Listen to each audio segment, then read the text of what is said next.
kung paano niyo ako tinangkilik bilang singer na halos lahat ng Filipinos alam lahat ang mga songs ko, kahit mga bata, ay sana ganun din po ang pelikulang ito, na panoorin nila lahat dahil very inspirational talaga.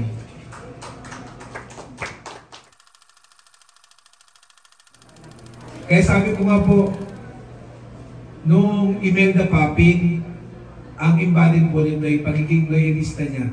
Hindi lang po loyalista sa tulong politikal, kundi loyalista sa pamilya, sa anak, sa edukasyon, sa sining, sa kanyang bayan, sa kanyang asawa, na pag nakuha po talaga ng mga manonood to, I'm sure, iba na po yung ibig sabihin nyo ng pagiging loyalista. So maraming salamat po talaga sa inyo at sana mag-enjoy po tayo sa panonood at sabihin pa po natin ang pelikulang ito ay pelikula po na hango sa sining at totoong buhay ni Imelda Papin. Salamat po. Salamat po.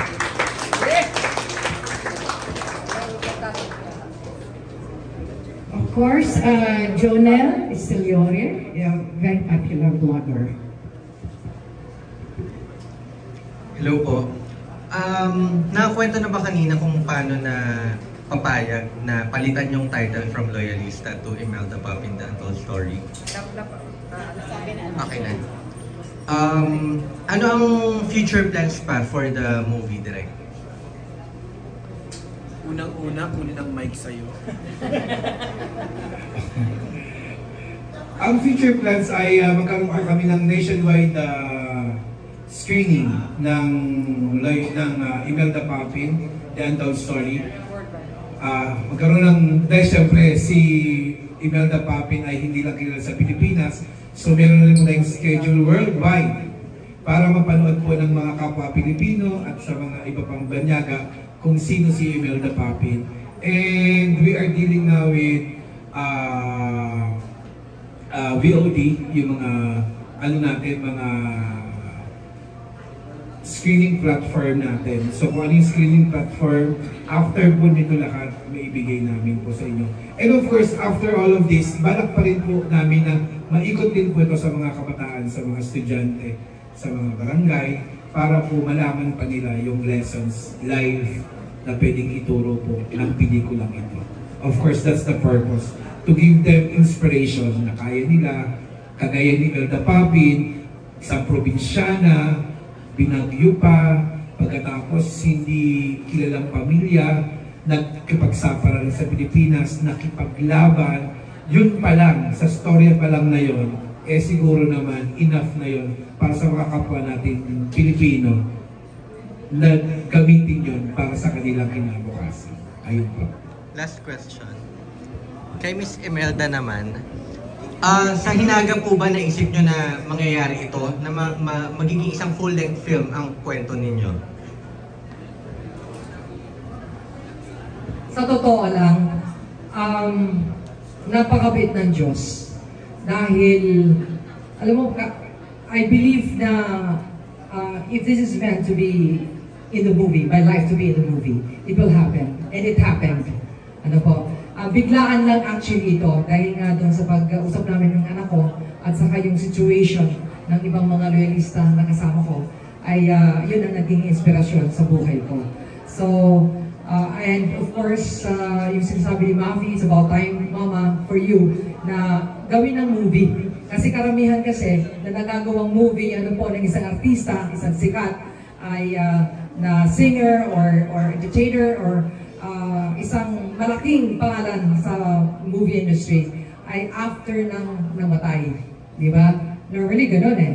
So, ikaw ay buhay na buhay, ikaw ay nandiyan pa, minamahal ka ng mga Filipinos, bakit hindi mo gawin na ang buhay mo at i-share mo sa kanila?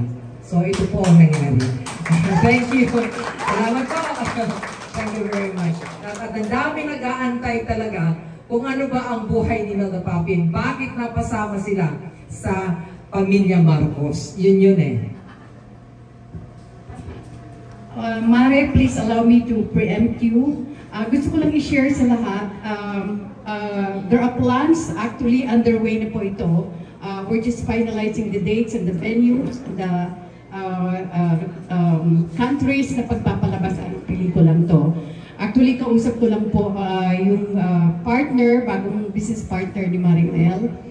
This is going to be shown in the US, una sa LA, San Diego, and the rest of maybe Las Vegas. Underway na rin po in Japan, and of course, other countries as well, napapalabasan ng pelikula. So, we're just fixing everything. So, I wish you good luck, Mare. And this time, here's a question from Roel Mendoza. Ayun, congratulations po sa movie na to. Actually, yung question ko kay Direk Gabby, yun, I'd like to know, gaano ka-open yung pagkwento ni Miss Imelda sa buhay niya na mapapanood namin dito? May mga parts ba, may mga chapters ba ng buhay niya na, ay, hindi pwede ito. Wag kasama to, baka may ganun po ba? Dadagdagan ko na. In other words, Direk, how truthful are you to the story of Marimel? Ilan % ang for cinematic effects?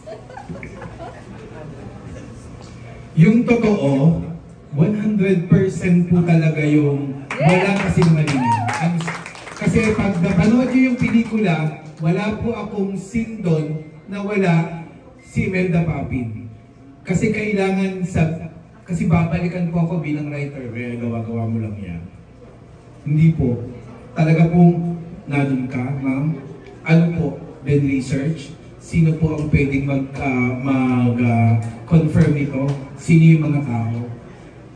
Medyo binawasan lang natin ng konti sa love life kasi gusto naming dahan-dahanin sa inyo kung gaano kasarap magmahal si Imelda Papin dito. Binawasan po namin yung dapat bawasan, pero ipinakita ko naman yung ayaw niyang ipakita para solve na solve po dito. And gaano ka-truthful po ito, it's the same thing. Babalikan po kasi kami kapag mali ang kwento at pag wala pong ebidensya. Buhay na buhay nga po yung ebidensya. Yes!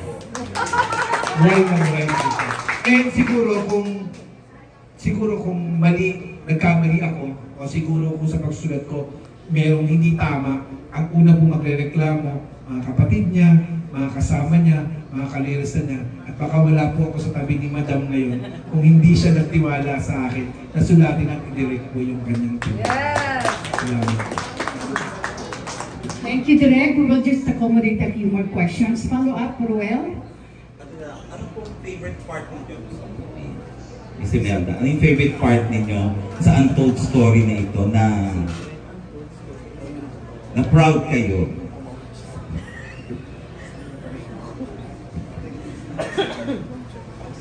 Secret! Makikita nyo na mamaya, pero meron akong paboritong scene doon. Siyempre yung anak ko at saka yung former husband ko. Yun. Panoorin nyo yun. Ako lahat mahirap, kaya hindi ko magustuhan yung scene. Ang hirap kong ginawa. Madagdag ko lang, pag yan din lagi namin chismisan ni ma'am, anong favorite mong scene doon? Pag sabi niya, gusto ko yung gano'n, sabi ko, ma'am, alam niyo ba meron kami isang scene lang, yung one day lang, almost a month namin pin-repair. Almost a month namin pin-repair. Especially kapag ka 1,000 talents na pinag-uusapan. Meron dito sa hindi po siya yung parang sa bahay lang, tapos nagtingin ng pelikula na hindi po. Ito po buong Pilipinas. Especially yung Dinggalan, umikot kami, inikot pa namin ibang bayan, sobrang nadugo po siya. Kaya lahat po ng scene, pinagandaan at saka very juicy po ito para sa inyo. Yun po. Thank you. And this time we have Jojo Panaligan. He used to be the entertainment editor ng Manila Bulletin, now a popular vlogger. Wow! Salamat po kay Direk Gabby. Ano pong masasabi niyo sa mga tao na just because the movie and the story involves the first family would think na it's a political movie? Ako napanood ko na I think it's a universal, it has universal lessons. What will you say to people na para maliwanagan lang? meron kasing two side sa mga viewers. So, for example, ako, Daryl Yap is a good friend of mine. So, yung kanyang storya is all about Marcoses. Ako naman, on the other side, kay Imelda Papin. So, ang boss namin dito, bukod sa ang boss namin dito, kung ano talaga yung kwento sa yung narrative. Yung narrative kasi ni Imelda Papin, it so happened, sobrang close talaga sila ng first family. Halos magkapamilya na sila. At pamilya talaga sila dito. So, para sabihin ko dun sa mga nanonood na, oy, political yan, minsan masaya pa rin ako kasi papanoodin pa rin nila yan eh. Aalamin nila kung anong totoo sa ganyang mga kwento. Eh, hindi rin naman nawawala yung mga basher, hindi rin niniwala yung wala nilang magawa kundi magsalita. And I really thank them. Kasi mas magandang napapag-usapan yung pelikula at mas maraming magiging curious at mas maraming manonood. And welcome ang team namin, especially pag si Mafi nga kinausap ko about that, ngumingiti lang yung bata. Sa kanya ko rin kinukuha kasi yung direct ganyan lang sila. Pero sa totoo lang, welcome ng buong team namin ang lahat ng pwedeng sabihin ng kahit na sino. Kasi it's an open book, it's an open material, and na-appreciate namin dahil mas maganda yung pinag-uusapan ka kaysa sa hindi ka naaalala. Yun lang po. Salamat po. Thank you, Direk. Si Imelda po. Sabi ko nga napanood ko na yung movie and it's truly remarkable life. Patuloy pa din yung nag-continue pa din yung journey niyo. Isip ko lang, ano ba kayong political class? Sana tinaon nyo na lang kumalapit-lapit dun kasi madami may inspire sa inyo. As you've done before.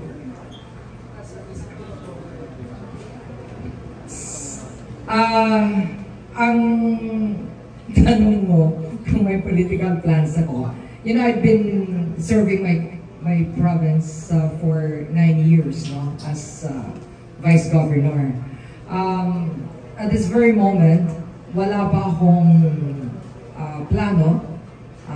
Lagi akong nagtatanong muna sa Diyos kung ano talaga ang pwede nang ibigay sa akin this time. So, ang gusto ko lang, mapanood ng lahat ng mga Filipinos kung pwede ang buhay ng Imelda Papin. Kung paano niyo ako tinangkilik bilang singer na halos lahat ng Filipinos alam lahat ang mga songs ko, kahit mga bata, ay sana ganun din po ang pelikulang ito, na panoorin nila lahat. Dahil very inspirational talaga. Thank you. We hear from Gorgie Rula from PEC, PSN, and DZRH. Good afternoon po. Sorry na late ako. I don't know kung baka natanong na ako kanina.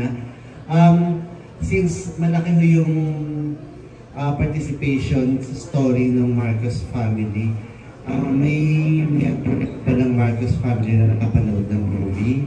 At did they express their support for this film?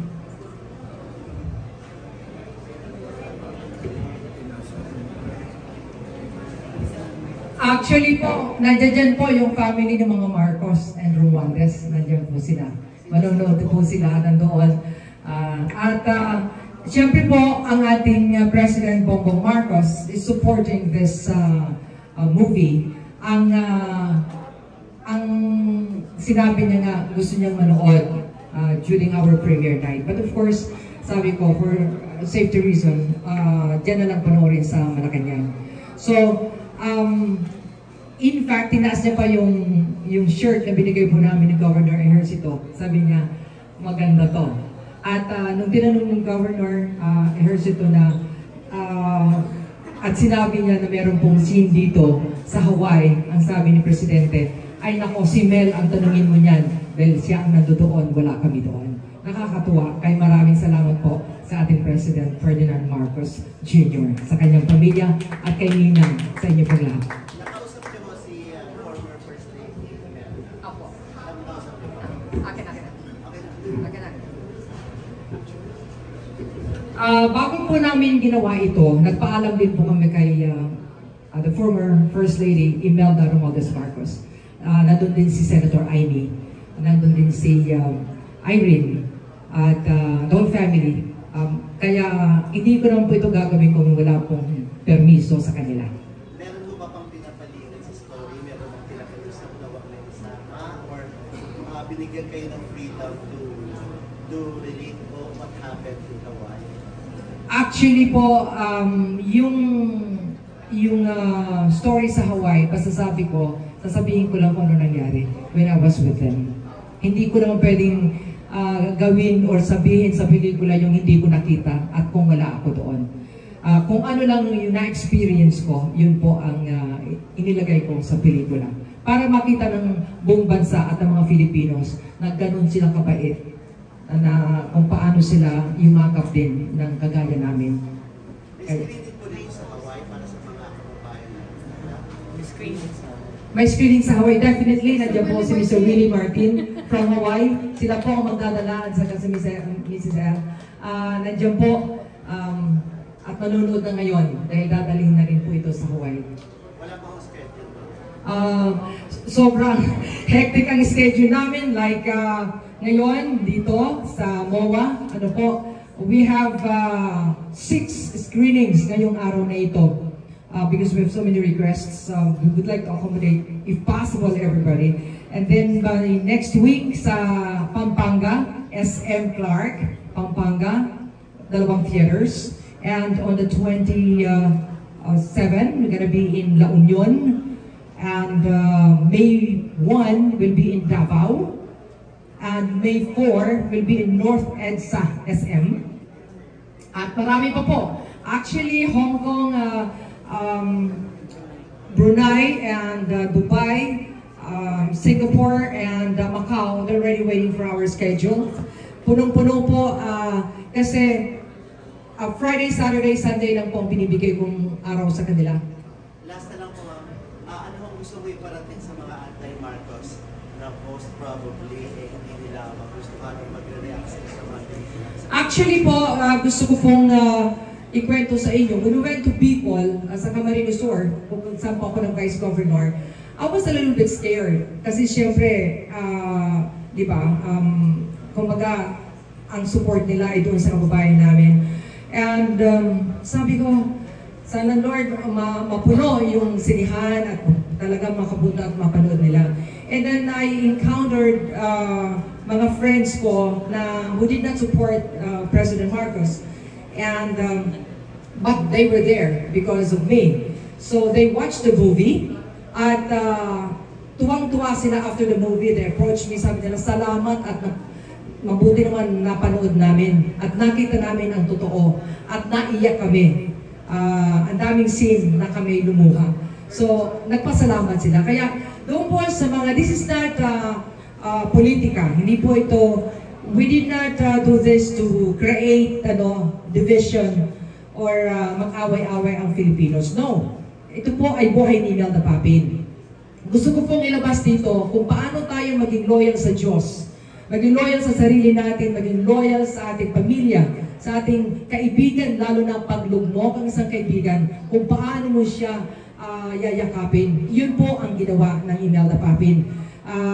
Kung paano mahalin ang isang pamilya. So, ito po yun. Kaya doon sa mga anti-Marcos, sa question ni Gorgie, sila po, ang dami po nila na gusto manood dahil mga tagahanga ko rin po sila. Part po sila ng success ng Imelda Papin. Kaya sabi nila, mabuti na lang Imelda Papin, The Untold Story. Natuwa sila ngayon dahil parang nami-misinterpret yung loyalista. Hindi po, ang loyalistang word ay para sa atin po lahat yun. Nagkataon lang na parang nagamit nga ng Marcos group yun, yung loyalista, kagaya po namin. Pero ito po ay para sa atin lahat ng mga Filipinos. Kaya kapasalamat naman ako dahil kayo pong lahat, lalo nang nasa media, kayo ang tumutulong sa akin. Una ang Diyos, media, na hindi niyo ako pinabayaan until now. I've been in show business for 46 years now. At nandiyan pa rin kayo. Hindi kayo nagbabago. Saludo po ako sa inyo lahat. Si Maring Aster is helping me para may promote po ito. Maraming salamat sa Obet Serrano and Joey Sarmiento. At po kayong lahat ng mga kaibigan namin sa media, kahit yung mga baguhan lang, mga vloggers who are present here. Maraming salamat. And spread the news that this is a good movie for the Filipino people. Nandito ang PTV4, salamat, Bien, salamat. At maraming lahat ng mga stars na narito. Si Eugene Asis, thank you. Nilagay mo ko sa front page. Maraming salamat sa People's Journal. Salamat po. Ay, nagdumating po yung aking grandson, si... kamayo ka na, si Zach po, anak ni Mafi. Nag-play siya ng nurse sa pelikula. It's happened po ngayong araw na ito, bago ko pumunta rito. Galing po ko sa hospital. Na-hospital po si Mafi. Naroon po, sayang. Umiiyak ko nung pumunta rito. Pero, direct, ano siya, medyo okay naman po. Pero dapat lang nasa hospital yung inaanak mo rin. We will accommodate 2 more questions na lang kasi magsisimula na yung screening.